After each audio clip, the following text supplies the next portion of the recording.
Assalamualaikum warahmatullahi wabarakatuh. My name is Nurul Izzah binti Ahmad Nadzran. My number matric is D202311084116. I am a student majoring in ISMP Tafiz Al-Quran and Qiraat from the Faculty of Humanities. First of all, I will introduce about this book. The title of this book is Islam and Secularism by Sheikh Naqwi Al-Atas. Written more than 20 years ago, this book is one of the most creative and original works of a Muslim thinker in the contemporary Muslim world. The author deals with fundamental problems faced by contemporary Muslims and provides real solutions, beginning with a discussion on the contemporary Western Christian background in Chapter 1, followed by his analysis of the concepts which he newly defines of secularization and secularism in Chapter 2. All this is then contrasted in Chapter 4 of the book entitled Islam, the concept of religion and the foundation of ethics and morality. This is a must read for all Muslims and those concerned with the problems and effects of secularization in our world today. This book has been translated into most of the major Islamic language of the world, which is Turkish, Arabic, Urdu, Indonesian, Bosnian, and Persian. Next, I will briefly tell about the content found in each chapter in this book. In the Chapter 1, the author began in giving emphasis on the religion Christianity. From the book itself, I have learned that secularism stems from the nature of Christianity. It is imperative to point out that Christianity is a mixture of conflicting concepts. History tells us that Christian doctrines or beliefs are from gospel which is taken from the original message of Prophet Jesus. It was Paul who departed from original revelation, then later said his own version, who began to preach his own version, which later on becomes the religion Christianity. The proliferation of secularism began in the westernization of Christianity. It is the result of misapplication of Greek philosophy in Western theology and metaphysics, which in 17th century logically led to the scientific revolution enunciated by Descartes, who opened the doors to doubt and skepticism, to utilitarianism, dialectical materialism, evolutionism, and historicism. Next, in the Chapter 2, we must see in view of that fact secularization is not merely confined to the Western world, but their experience of it and their attitude towards it is most instructive for Muslims. The term secular, from the Latin saeculum, conveys a meaning, time, and location, or can refer to the now or present, and the location to the world or worldly sense of it. Thus, saeculum also brings meaning of contemporary events, while secularization is defined as necessarily involve the divesting of spiritual meaning from the world of nature. The desacralization of politics from human affairs, and the deconsecration of values from the human mind and conduct. Next, let's jump into the concept of religion and the foundation of ethics and morality. The author states that in terms of deen, which is generally understood to mean religion, is not the same as the concept religion as interpreted and understood throughout Western religious history.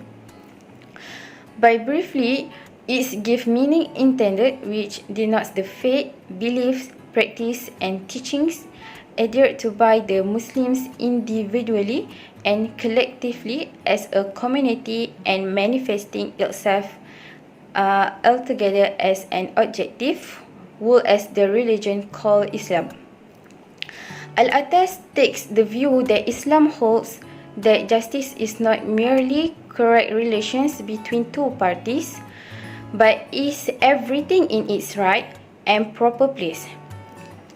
Thus, Al-Atas stresses the importance of knowledge as basis for all right practice of religion, ethics, and morality. We now proceed to the confrontation of Islam and Western civilization. In the 17th century, the West began to colonize the Muslim world. Western worldview has proliferated through its educational system, which ultimately brought the de-Islamization of the Muslim mind. The basic internal problem that brought about by Western educational system is the loss of adab. This refers to the loss of discipline of body, mind, and soul. The discipline that assures the recognition and acknowledgement of one's proper place in relation to oneself, society, and community. The recognition and acknowledgement of one's proper place to one's physical, intellectual, and spiritual capacities and potentials. The recognition and acknowledgement of the fact that knowledge and being are order hierarchy. To cut this short, this is the main goal of this book, that is to address the fundamental problems that beset Muslim mind, which primarily caused by the infiltration of Western educational system.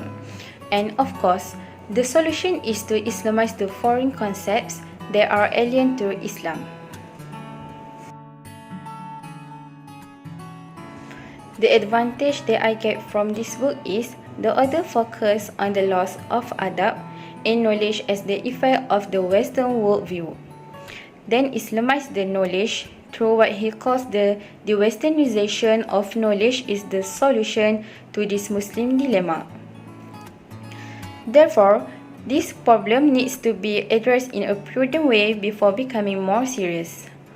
In the concept of education in Islam, Al-Atas states that this infusion cannot be done by merely studying and teaching Islamic concepts, but that it should be done through the establishment of an Islamic institute of learning specially dedicated to the Islamization of knowledge.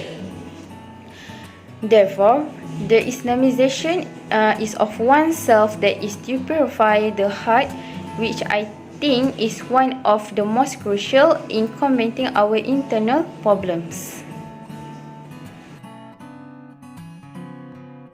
Last but not least, Islam is not compatible with the concept of secularism despite the numerals makes an attempt to reconcile them. We cannot compromise with secular ways and institutions because it can result in dilution of Islam altogether fields of activity. Muslims ought to have a full consciousness of their tradition, values, and beliefs so as to free themselves from the dangerous infiltration of secular and alien influences. They do not go to look for secularism as inspiration for progress and development, since Islam itself endorses progress and development among certain limits. Islam additionally enjoins the use of reason. Secularism is completely unfit for Muslim life. It denounces the objective of Islam, that is to purify the soul, similarly on reform society. It is important to note that the Islamic State is simultaneously civil and Islamic, and not secular in nature. Hence, in no way can Islam be separated from state or the spiritual affairs from the worldly affair. That's all from me. Thank you.